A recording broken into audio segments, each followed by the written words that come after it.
नमस्कार, आप देख रहे हैं सिटी पोस्ट लाइव। मैं हूं सृष्टि राज।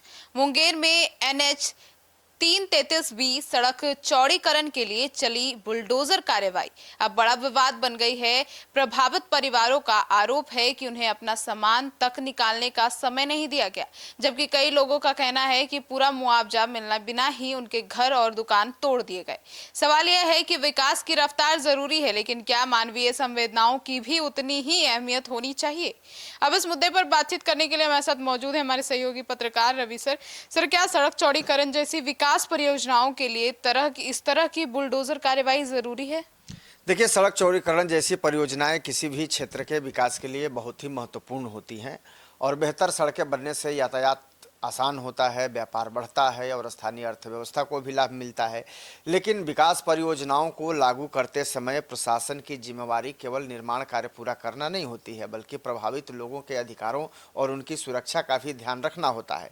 यदि लोगों को पर्याप्त समय, स्पष्ट सूचना और वैकल्पिक व्यवस्था दिए बिना कार्रवाई की जाती है तो विकास की सकारात्मक छवि प्रभावित हो सकती है और लोगों में असंतोष भी पैदा होता है। सर, तो ऐसे में क्या प्रभावित लोगों को सामान निकालने और जो व्यवस्थित तरीके से जगह खाली करने का पर्याप्त समय नहीं मिलना चाहिए था? देखिए, यदि स्थानीय लोगों का दावा सही है कि उन्हें कार्रवाई के समय पर्याप्त मोहलत नहीं मिली तो यह एक गंभीर प्रशासनिक सवाल है।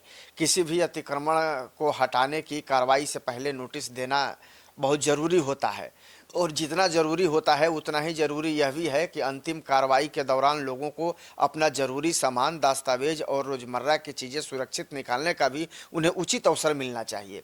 इससे नुकसान कम होता है और प्रशासन के प्रति लोगों का भरोसा भी बना रहता है।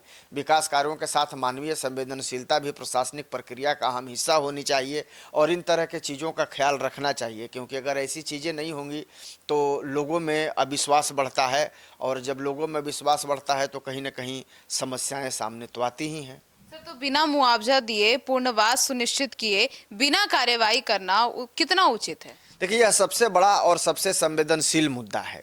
यदि किसी परियोजना के कारण लोगों के घर या दुकानें हटाई जा रही हैं तो नियमों के अनुसार पात्र लोगों को उचित मुआवजा और जहां लागू हो वहां पुनर्वास की प्रक्रिया समय पर पूरी भी होनी चाहिए। यदि वास्तव में कुछ लोगों को केवल आंशिक मुआवजा मिला है या वे मुआवजे का इंतजार कर रहे हैं तो उनकी चिंता स्वाभाविक है। भाई, किसी की ज़मीन गई है तो उन्हें तो मुआवजा चाहिए। दूसरी ओर मुआवजे और पात्रता से जुड़े अंतिम तथ्य संबंधित प्रशासनिक जांच और आधिकारिक रिकॉर्ड से ही स्पष्ट होता है, क्योंकि अधिकारियों को ही पता है कि भाई किसकी ज़मीन है, कितनी ज़मीन है और क्या है, कैसे है, वो तो सरकारी आंकड़े में ही होता है, वही बता सकते हैं। ऐसे मामलों में पारदर्शिता और समयबद्ध समाधान बेहद ज़रूरी होता है, क्योंकि अगर एक समय सीमा के अंदर हो तो असंतोष फैलने से लोगों में बचता है और जब इस तरह की चीज़ें नहीं होती हैं तो लोगों का भी सहयोग मिलता है विकास कार्यों में और कहीं ना कहीं प्रशासन को लोगों का साथ भी मिलता है। लेकिन जिस तरीके की खबरें आ रही हैं कि लोगों को मौका नहीं दिया गया, अपने घरों से ज़रूरी सामान निकालने का, बुलडोजर चला दिया गया, घरों को गिरा दिया गया, तो घरों को गिराना कोई बहुत बड़ी समस्या नहीं है। सरकारी योजनाओं के बीच में अगर बाधा आती है या फिर उस तरह की चीज़ें हैं तो प्रशासन इस तरह की कार्रवाई पहले भी करता रहा है। लेकिन अगर किसी को ज़रूरी सामान तक निकालने का आप मौका नहीं दें, किसी के घर पर बुलडोजर चला दें तो आम लोगों में असंतोष बढ़ता है और सवाल तो उठेंगे ही। सर, तो ऐसे में क्या विकास और मानवीय संवेदनाओं के बीच बेहतर संतुलन बनाने की जरूरत है? बिल्कुल, देखिए, यही मैं बता रहा था कि विकास परियोजनाएं राज्य और समाज दोनों के लिए जरूरी हैं, लेकिन उनका उद्देश्य लोगों का जीवन बेहतर बनाना होना चाहिए ना, न कि उन्हें सुरक्षा और संकट में छोड़ देना। अब भाई, हम लोगों के लिए विकास का काम कर रहे हैं, लोगों ही के लिए हम सारा व्यवस्था कर रहे हैं, पुल पुड़िया सड़क सब कुछ निर्माण कर रहे हैं और वैसे ही लोगों को हम कष्ट पहुंचा रहे हैं, तो कहीं ना कहीं तो सवाल उठेंगे।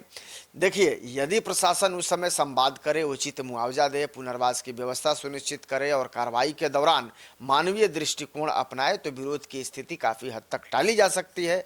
विकास तभी सफल माना जाएगा जब सड़कें भी बने और प्रभावित लोगों के अधिकारों तथा सम्मान की भी समान रूप से रक्षा हो। तब जा कर के कहीं ना कहीं एक बेहतर समन्वय बैठेगा और कहीं ना कहीं आप कह सकते हैं कि जो विकास की जो रफ्तार है वो पकड़ेगी, क्योंकि हम जिन लोगों के लिए विकास की रफ्तार बढ़ाने की बात कर रहे हैं या जिन लोगों के लिए हम बात करें, अगर वही लोग संतुष्ट नहीं है, वही लोग नाराज हैं, तो फिर कहीं ना कहीं ये बेमानी लगती है। इसलिए मानवीय मूल्यों का भी ध्यान रखना बेहद जरूरी होता है कार्रवाई के दौरान। तो सुना आपने, तो मुंगेर की यह घटना एक बार फिर से सवाल खड़ा करती है कि क्या विकास और संवेदनशीलता साथ साथ चल सकते हैं। सड़क चौड़ीकरण निश्चित रूप से जरूरी है, लेकिन प्रभावित परिवारों की समस्याओं का समाधान भी उतना ही महत्वपूर्ण है। अब सबकी नजर प्रशासन पर टिकी है और मुआवजा और पुनर्वास और लोगों की शिकायतों पर। अब देखना है कि सरकार इस पर क्या कदम उठाती है। आपकी क्या राय है, कमेंट सेक्शन में जरूर बताइएगा। धन्यवाद।